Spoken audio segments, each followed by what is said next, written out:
Prime Minister Modi has now kicked off the Lok Sabha election campaign with a mega rally that is likely to happen today as of this morning in Bulandshahr.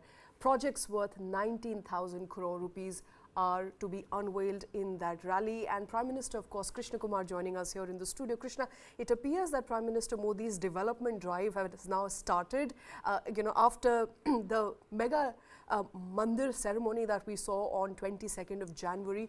The subsequent development not just that of tourism when it comes to religion, but also generally development of infrastructure in the country has now kicked off with Bulandshahr as of this morning. Right, I really wish that that headline that we're having over here, a development drive, it should be an infrastructure drive. Clearly, the year 2024, considering it's an election year, seems to be Prime Minister Modi's focus seems to be on infrastructure. That's the reason why I put a list of the stuff that nearly 20,000 crore rupees, over 19,000 crore rupees worth of projects to be initiated. Bear in mind, this is going to be a packed day for Prime Minister Modi, because at around 1:45 p.m. is when he's going to be in Bulandshahr to just kick off and officially announce these projects. And by evening 5 p.m. he's going to be in Jaipur with France's President Emmanuel Macron as well, who is of course in India as the chief, as a guest of honor for Republic Day. It's going to be a packed day to start with, Shweta.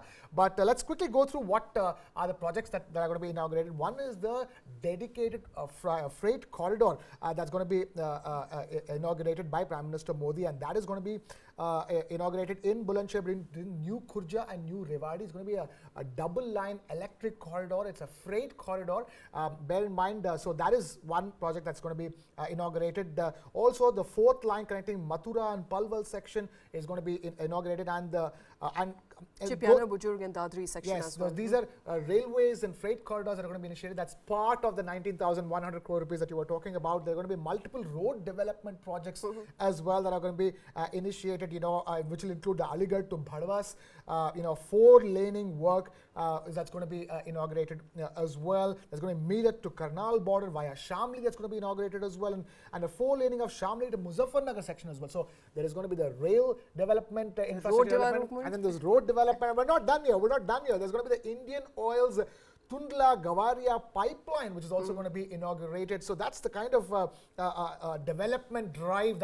It's a good term that you call development drive, because it's going to be infrastructure in terms of rails and roads and oil pipelines as well. And so the project, the oil pipeline is meant to help the transportation of petrol products from Tundla to Gavaria T-point of the Barauni-Kanpur pipeline, with pumping facilities at Mathura and Tundla, and delivery facilities at Tundla, Lucknow and Kanpur as well.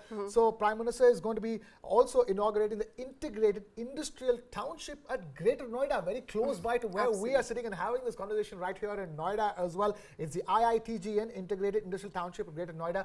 So rail, road, oil pipeline and an industrial township. So, this is, big bang development drive in Uttar Pradesh, because lots of talk, if you open the newspapers here in Delhi NCR, there's lots of talk about the kind of investments that UP is attracting, because they improved law and order since the Chief Minister Yogi Adityanath came into power for the second time, and for the first time over the last 5 to 6 years. So all of that is meaning that you have a push from the Prime Minister himself to come up with a consolidated development drive for Uttar Pradesh. Bear in mind, this is coming straight from the Prime Minister for the state of Uttar Pradesh, and there's tons of development that's being done, keeping in mind the potential of Uttar Pradesh going forward. You're talking about the most populous state in the country, and it's been, hungry for development for a very long time. Just that the basics. And attracted massive investments when it comes to, their own investment opportunities over the course of last 1 year, which was very surprising, because we often talk about vibrant Gujarat summit and the model therein,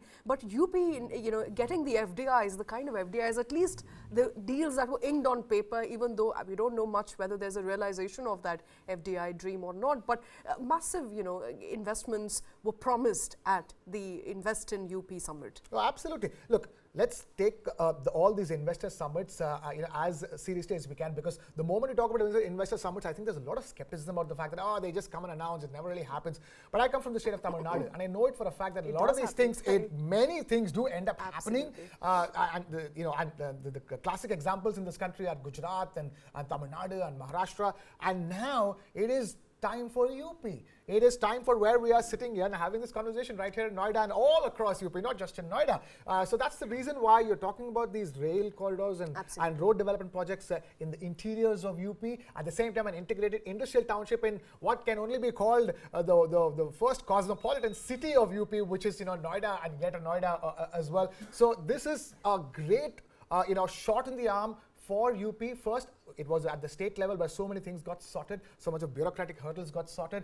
You have a very strong leadership at the state level, and now it's no less than the Prime Minister and the central government giving that much needed push for UP, along with all the FDI that you're talking about that is going to come. And here's keeping fingers crossed that 9 out of 10 deals, if not 10 out of 10 deals that were inked at the UP Investor Summit gets realized. Absolutely. And as far as today is concerned, remember Prime Minister Modi is going to be in Bulandshahr, is also going to be in Greater Noida. There's a traffic advisory in place. So kindly check that traffic advisory if you are either coming or moving out of Noida for today. Prime Minister Modi will later fly down to Jaipur, where he will be receiving the President of France, who is a chief guest, incidentally, at the Republic Day tomorrow. But as far as taking a macro picture of these developments is concerned, let's not forget it's an election year. There is going to be a huge thrust towards development, and government will have to, of course, keep spending on people, and that is going to be important from two aspects. One, of course, is that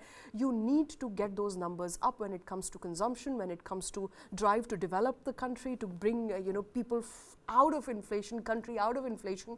That is number one. Number two is, of course, going to be the push towards development, which has been the pole plank of this government from the very start. And if ever there was a good pole plank that was not just about politics, I think development of infrastructure, and look at the kind of projects that are being announced today. They're not the apart from the literally every single thing is about the building blocks of having a humming economic engine in the state of Uttar Pradesh. They're not the fancy ones, these are things: freight corridors, oil pipelines, roads connecting. There's a Mathura sewage scheme as well for Mathura. There's a lot of focus going to be on Mathura going forward, considering the Krishna Bhumi, is just the movement is just about beginning. So just like how people will be skeptical of what can a temple do, and now everybody's like, oh, the temple can do so much for a town like Ayodhya, and the development and the business that's going to come into Ayodhya. So the point here is that all of this is very clear that the government, whether it's a pole plank or not, be it at the central level or the state level, is very intent on developing Uttar Pradesh. And you have to, you can't just leave development out to the southern and the western states. Imagine, along with the development in southern and western states, if the UPs and Bihars of this country can make a big say in the economics of the country, in the GDP of this country. Imagine all those GDP projections can go out of the window if UP can beat all expectations in terms of its own state level GDP. And clearly everything is being done. If election years can result in great development of infrastructure, I want every year to be an election year, Shweta. Hopefully not. It also incurs a lot on people's pocket, on the government exchequer to conduct elections. But, as far as government's drive towards development is concerned, it appears to have now kick-started. This is an election year. Many, many such programs will happen throughout the year.